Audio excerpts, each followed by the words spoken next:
The left Shimano 11-speed Ultegra shifter on this bike won't shift into the big chainring. It's locked up. Although this may not be the same model as your Shimano shifter, the video should get you on the right path and prevent some mistakes. Until recently, Shimano only used one kind of mineral oil brake fluid. Low viscosity oil is now being used in some braking systems. The new oil is not backwards compatible with older braking systems. There are rubber seals around the brake pistons. There are also rubber seals inside of the shifters. Using the wrong brake fluid will destroy the seals. There are a lot of bleed kits on the market, though you don't have to spend a lot of money. Shimano sells funnel kits. The TLBR-002's funnel threads are M7, which should work for road bike shifters. And the TLBR-003 is M5 thread, which should work for a mountain bike shifter. If you have the BR-003 mountain bike funnel, there's an adapter that you can buy that changes the M5 thread on the bottom of the funnel to M7 so that it will fit onto your road bike shifters. You can get 2 lure lock syringes at Tractor Supply for about $6. Hardware stores sell clear tubing by the foot. You'll need a bleed block to hold the pistons back. You'll also want an inner shift cable and new bar tape. One end of the brake hose goes to the shifter and the other to the caliper. Each end of the hose has an insert that's hammered into it. An olive is put onto the end of the hose, and there's a screw behind it. Goes into the connection like that, and when this screw is turned in, it crushes the olive and it makes a seal. Odds are good that you'll be able to reuse the olive. However, you may want to have an extra olive and insert on hand. This bike has 5,000 miles on it and the brake fluid hasn't been changed. Dirt enters the system when it pushes past the seals at the brake pistons. I'll replace the old oil using the gravity method before installing the new shifter. The shifters have a bleed port under the hood cover. There's a reservoir and tubing that goes to the hose connection point on the shifter. With the bleed port at a high point, remove the bleed screw.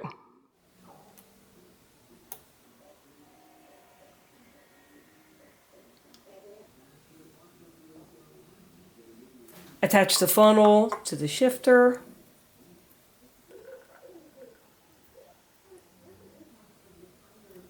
Remove the brake pads from the brake calipers.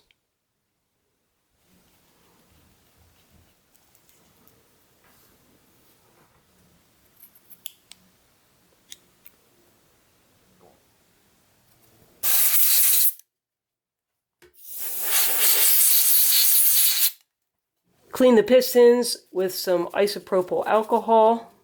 Use a plastic tire lever to evenly push both of the pistons back into the caliper. Install the bleed block. Remove the bleed screw cover on the caliper.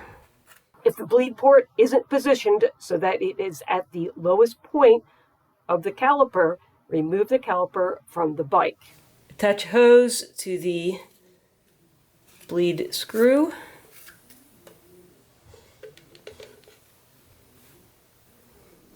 Add oil to the funnel. Open the bleed screw about half a turn.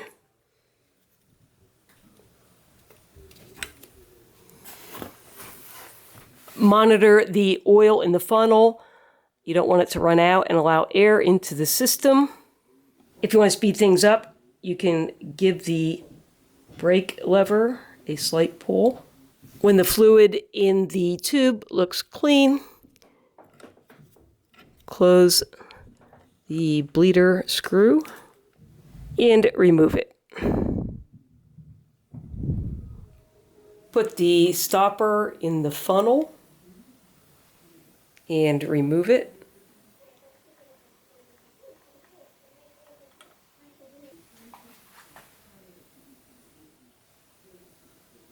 I've removed the bar tape. You'll need to remove the electronic shift connection or disconnect the shifter cable at the derailleur. Note and mark the location of the shifter. Mine's on the edge of a white line. Okay, remove the brake hose. A few things while I replace the shifter. If the reused olive leaks, best practice would be to cut the hose and make a new connection with a new olive and insert. A Dremel cutting wheel might be used to cut the old olive off. However, any cut into the hose will be a potential leak. A jeweler's saw may work better to cut off the old olive. One other thought would be to put a wrap of plumber's Teflon tape around the used olive to seal any leaks. Be patient when connecting the new shifter. Don't cross-thread the hose connector screw nor over-tighten it. You could damage the connection on the shifter body. I did put about 2 rounds of plumber's tape on the threads, but none around the olive. It looked like the factory used some sort of pipe dope. I also put some Loctite Blue thread locker on the shifter clamp bolt. I'm following the Shimano dealer manual to add mineral oil.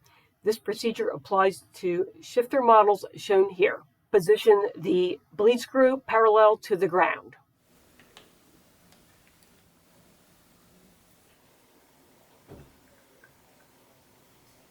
Adjust the handlebars so that the line below the reservoir is parallel to the ground.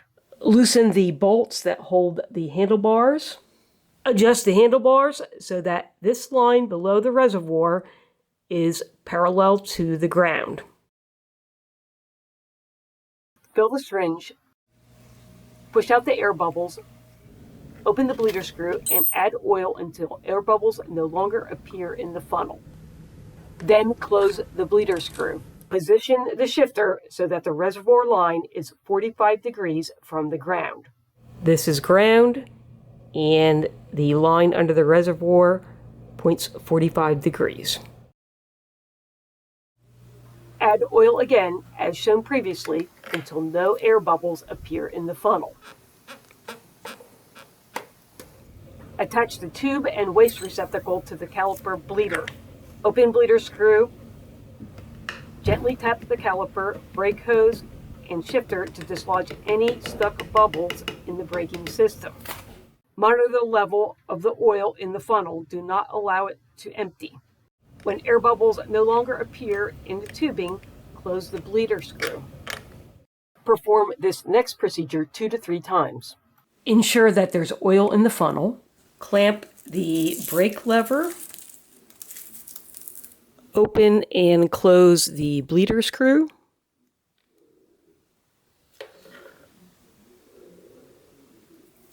Release the lever.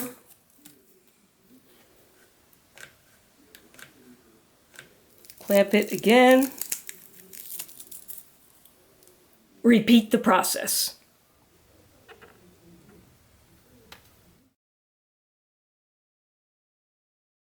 Position the shifter as shown here.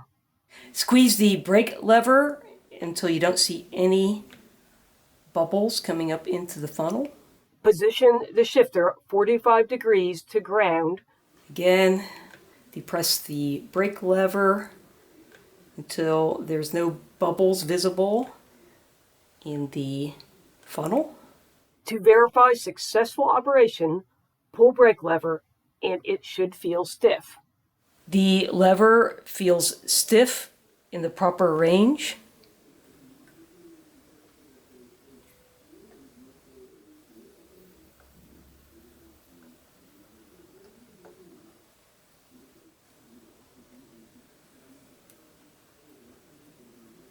A double check at the connection on the shifter.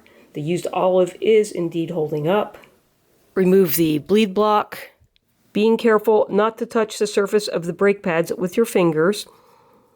Put them back into the brake caliper.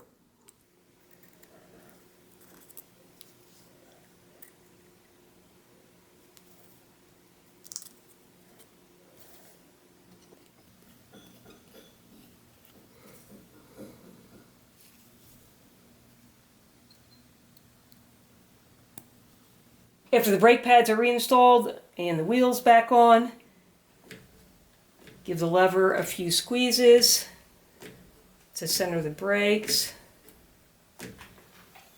and then give it a test. Reposition the bars to riding position and torque them down to manufacturer's specifications. Install a new inner cable and connect it to the derailleur. If you need help, find a link to my video that shows how to replace an inner cable in the box below the video. Reconnect electronic shifting if you have that. I was able to reuse the bar tape. It will be good enough for the rest of the riding season. Since you hung around, you're going to get the most important lesson from this video, and that's the shifter that I replaced wasn't bad, or maybe intermittently bad as I thought. When I pushed the new cable through the housing to the front derailleur, this came up first. I had pushed this cable through the housing at least 4 times prior to giving up and deciding that the shifter was likely bad or intermittently bad. Up until now, I've never had a cable that hasn't frayed or broken as it goes through the shifter. I wasn't too surprised when I pulled the cable out and saw that it wasn't frayed or damaged at the shifter, because that's where that always happens. Front derailleur cables usually last about 10,000 miles for me, and the bike only had about 5,000 on it. I didn't examine it closely and missed that these few strands likely had rubbed off down here where the housing makes a good hard bend up to the front derailleur. One other thing to remember is that when you have the hood rolled back, the shifter won't shift. I hope you found this video helpful. A thumbs up is always appreciated. Click on the channel name, Know How Now, to find other videos, and thanks for watching.